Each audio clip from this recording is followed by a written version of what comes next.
तर सुनेत्रा पवार यांनी शरद पवार यांना फोन केलेला आहे। सुनेत्रा पवारांचा शरद पवारांना फोन शरद पवारांनी सांगितल्यानंतर श्रीकांत पाटलांनी अर्ज मागे घेतलेला आहे। तर पुण्यामधून श्रीकांत पाटलांनी आपला उमेदवारी अर्ज मागे घेतलाय आणि त्यामुळे विक्रम काकडे त्या ठिकाणी बिनविरोध झालेले आहेत। सुनेत्रा पवार यांनी या संदर्भात शरद पवारांना फोन केल्याचं कळतं। शरद पवारांनी सांगितल्यानंतर श्रीकांत पाटलांनी अर्ज मागे घेतलाय। अधिक माहिती आपण घेऊयात आमचे प्रतिनिधी प्रदीप कापसे यांच्याकडून। प्रदीप, काकडेंनी देखील पवारांशी संवाद साधलेला होता। त्यानंतर सुनेत्रा पवारांनी शरद पवार यांना फोन केला, त्यानंतर श्रीकांत पाटलांनी आपला उमेदवारी अर्ज मागे घेतला। निखिल, अगदी बरोबर आहे। खरं तर पुण्याची विधान परिषदेची निवडणूक जी आहे ती बिनविरोध झालेली आहे, कारण शरद पवार गटाचे उमेदवार श्रीकांत पाटलांनी आपला उमेदवारी अर्ज मागे घेतलाय। मात्र उमेदवारी अर्ज मागे घेताना स्वतः शरद पवारांनी श्रीकांत पाटलांना फोन केला आहे। बिनविरोध व्हावी यासाठी उपमुख्यमंत्री सुनेत्रा पवारांनी थेट शरद पवारांना फोन केला आणि फोनवरून शरद पवारांना विनंती केल्यानंतर शरद पवारांनी आपल्या उमेदवाराला विनंती केल्यानंतर अर्ज जो आहे तो मागे घेतलेला आहे।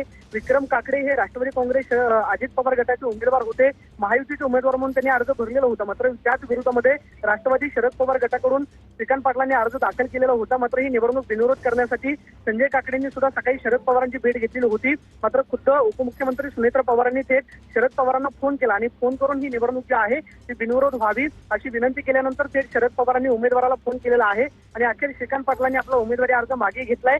शरद पवारांच्या विनंतीनंतर श्रीकांत पाटलांनी अर्ज मागे घेतल्यावरती विक्रम काकडे जे आहेत बिनविरोध म्हणून आमदारपदी त्यांची निवड झालेली आहे। ही निवडणूक बिनविरोध जी आहे ती झालेली आपल्याला पाहायला मिळते। मात्र स्वतः सुनेत्रा पवारांनी या प्रकरणामध्ये शरद पवारांना फोन केलेला होता, त्यांना विनंती सुद्धा केली आणि त्यानंतर शरद पवारांनी ही विनंती मान्य केल्यावरती श्रीकांत पाटलांनी आपला उमेदवारी अर्ज जो आहे तो मागे घेतलेला। निखिला, धन्यवाद प्रदीप एकूणच माहितीबद्दल। त्यामुळे पुण्यामधली विधान परिषदेची निवडणूक ही बिनविरोध झालेली आहे। तिथे काकडे जे आहेत त्यांनी शरद पवार यांच्याशी संवाद साधलेला होता आणि त्यानंतर शरद पवार यांनी सांगितल्यानंतर श्रीकांत पाटलांनी आपला अर्ज मागे घेतलाय। स्वतः सुनेत्रा पवारांनी शरद पवारांना यासाठी फोन केला होता।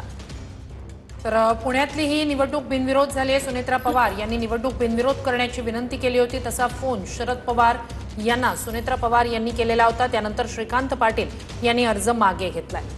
तर इकडे ठाणे असेल, कोकण असेल, पाठोपाठ पुणे इथल्या निवडणुका बिनविरोध झाल्यात। नाशिकमध्ये नेमकं काय घडतंय हे पाहणं अत्यंत महत्त्वाचं असेल। अगदी शेवटची 7 मिनिटं नेमकं नाशिकमध्ये काय होतंय लक्ष असेलच। मात्र एक महत्त्वाची घडामोड पुण्यातनं विक्रम काकडे बिनविरोध